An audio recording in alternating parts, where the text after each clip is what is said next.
Le mycobiote ou le microbiote fongique est transmis de la mère à l'enfant.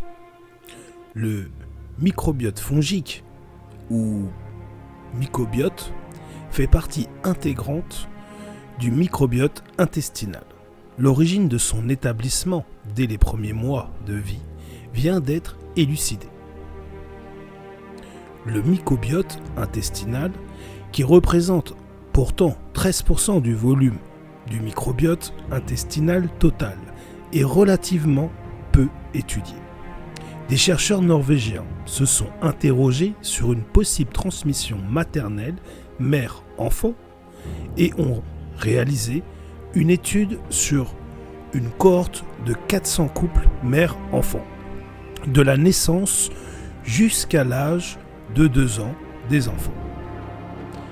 Ils ont analysé la composition du microbiote intestinal fongique, le mycobiote, dans les échantillons fécaux des mères, pendant et après la grossesse, et de leurs enfants à 10 jours, 3 mois, à 1 an, puis à 2 ans.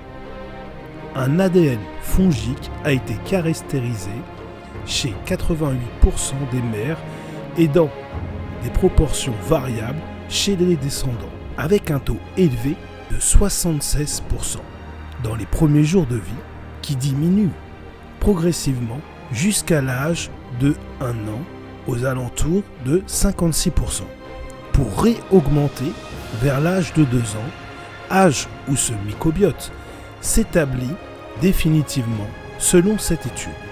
Du point de vue des espèces, ce sont des Borreliomycées hanseníi et Saccharomycées cerevisiae qui sont le plus communément retrouvés.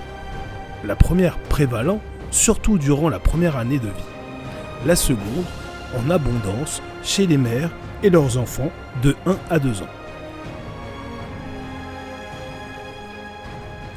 Reste à étudier l'influence du mycobiote sur la santé des jeunes enfants. Oseras-tu la symbiose ?